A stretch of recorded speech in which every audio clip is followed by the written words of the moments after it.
What did he do? He did one thing. He introduced another scale of movement. That's all he did to Paris. We had all of this local fabric, all of these little things here, all these nice little streets all over the place, all these little collection of neighborhoods, banlieues or whatever they're called. And he just said,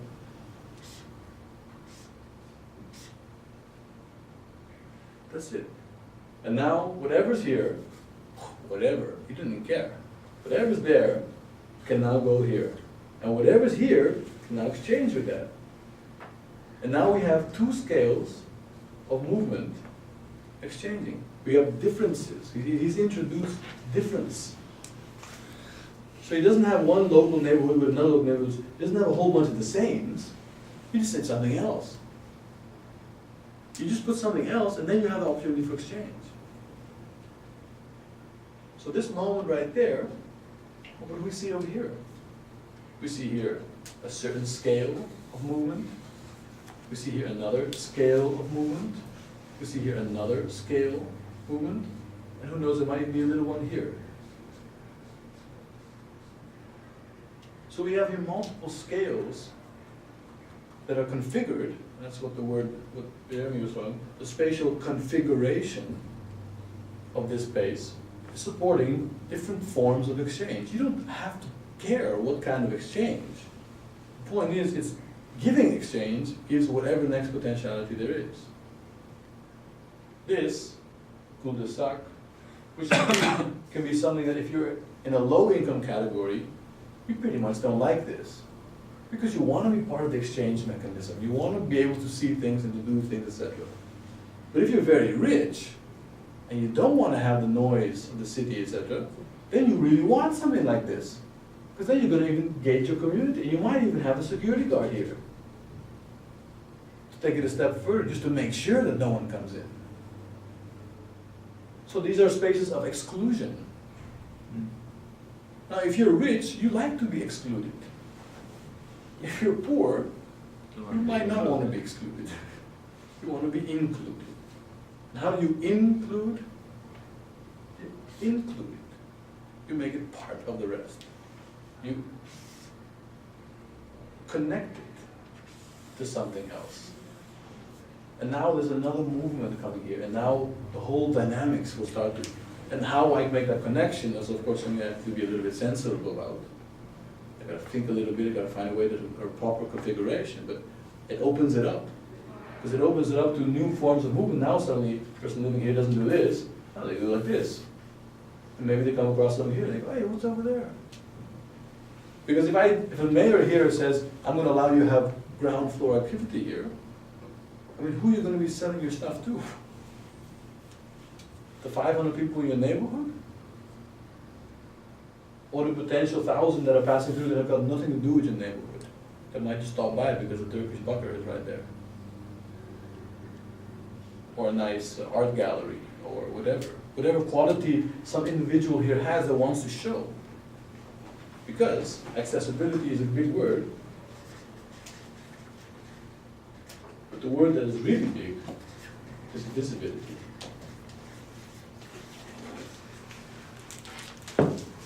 I can go to what I can see is there.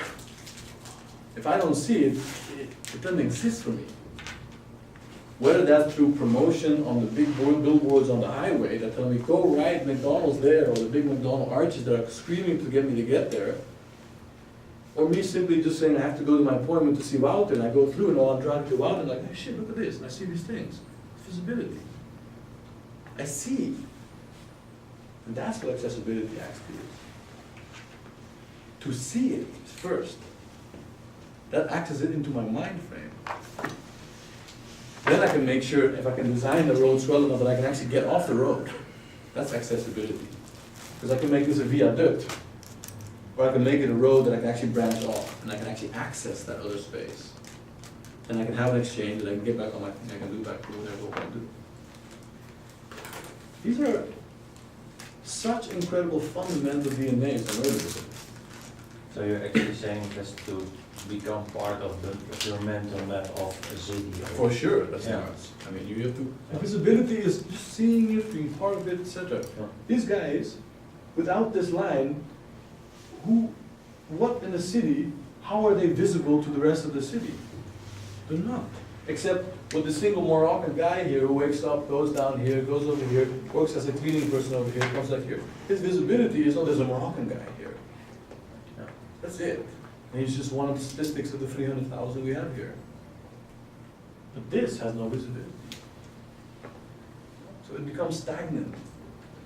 But that's what you're saying right now. It's a whole, it's the same as I did a research with Peter Dubois. He's studying the same thing. It's a combination of the frame, the pattern, and the circuit. So what the actual network of streets and squares, Yeah. how people are passing by, and what's going on over there. And that's Peter- creating the urban vitality, as he says. Peter Dubois, I mean, a lot of this logic here, what I'm explaining to you, comes from the research group that we had for the last 10 years called Space Lab. It doesn't exist anymore now, it's kind of fused into this thing called Complex City. The Space Lab was basically something that came about between two theories moving together. The theory of space syntax, which Stephen Reed, Michael Lees, and other people here embody, and the theories of social spatial relationships, which I was carrying called Lefebvre. And these two became, so we said, let's make a studio called Space. So who's going to study space? Space Lab. And these ideas of configuration are very much coming from the syntactical, because it's about the syntax of space. The local syntax. So I'm going to give this a bit of a color code here, so you can actually start seeing the three. So we do local, we'll do green. So we have here a local fabric. Then we have, no.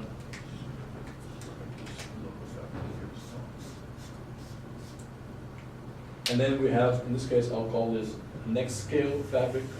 This one is a little bit bigger. And then we'll just call this one an even bigger one.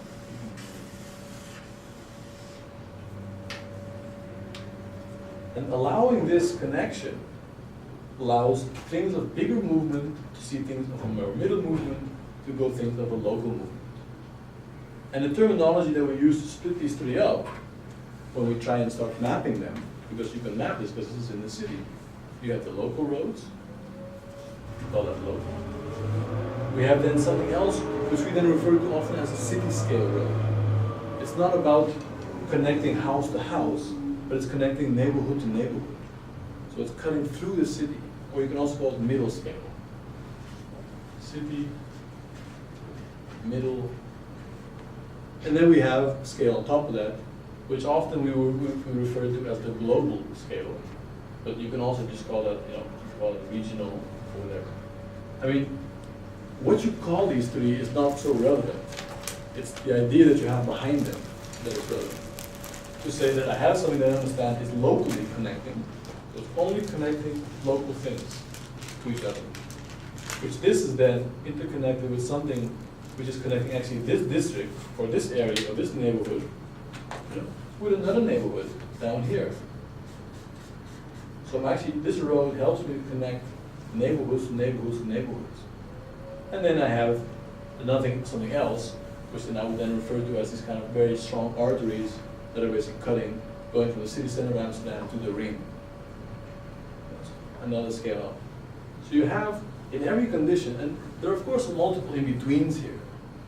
But you kind of, it's not about getting everything exact. You're using it to understand spaces. To say, okay, there's this local scale of space, there's this middle scale of space, and I can map that because I can just see it there. This is local. This is going on a little scale. Another one, maybe the highway is a national one. The ring connects cities to cities. You have also some highways that are connecting countries to countries. You've got airports connecting continents to continents. Just scales, scales, and scales. These are all scales of space. So if we now start to connect, and this is really where we're going for this conclusion, for this part.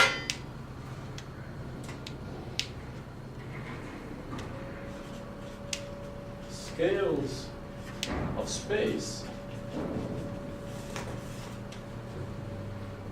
Now we want to connect this thing.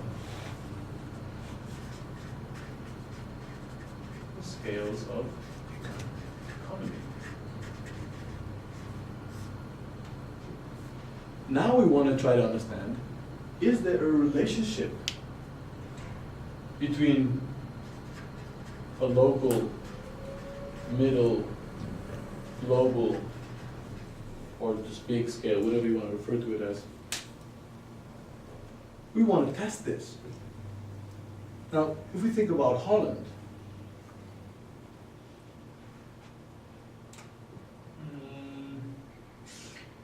how can I make this for you guys? I might need to draw one more road. You know what? This is going to be a highway, right here. It's going to be a highway. That's the biggest scale. Okay. Now, here we go.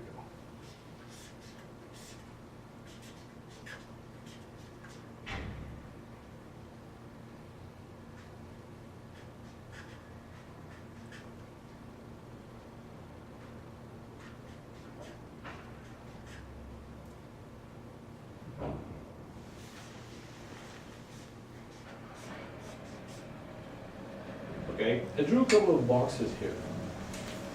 And I'll leave this one out for now. But 1, 2, 3, 4. A, B, C, D.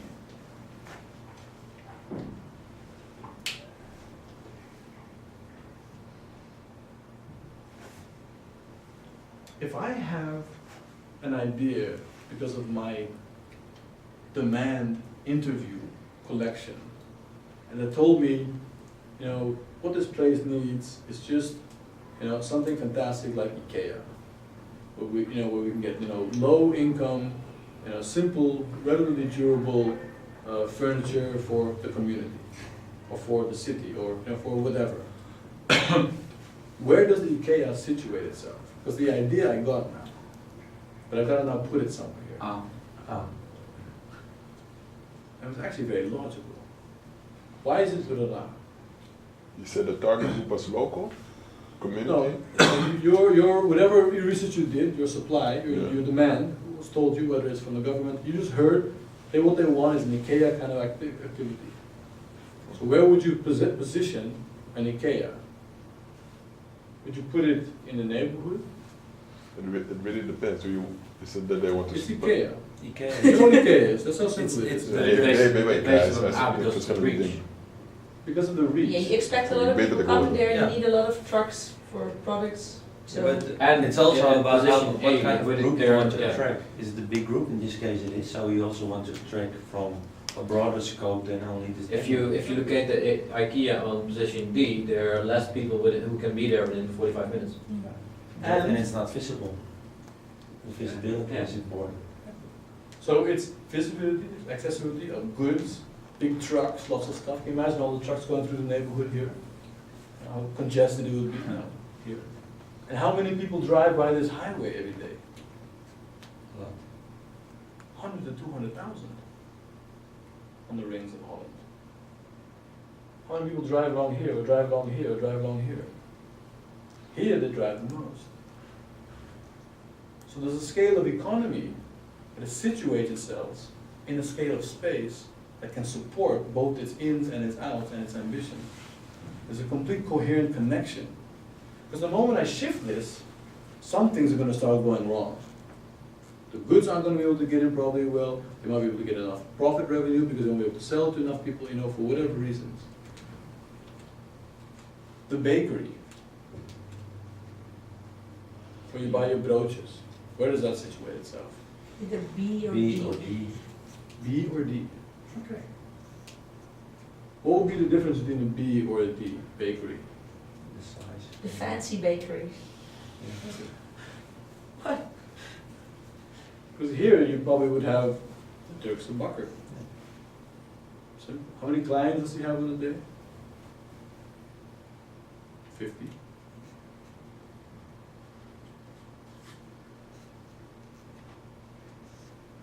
A Nike shop. C. Why? It's more, yeah, it's in the intermediate level. It's not where it's too big. Yeah, too big for the community scale, but too small for the global scale. So then- And also you have between more visibility within that spot than with inner city. And your, in the neighborhood. yeah,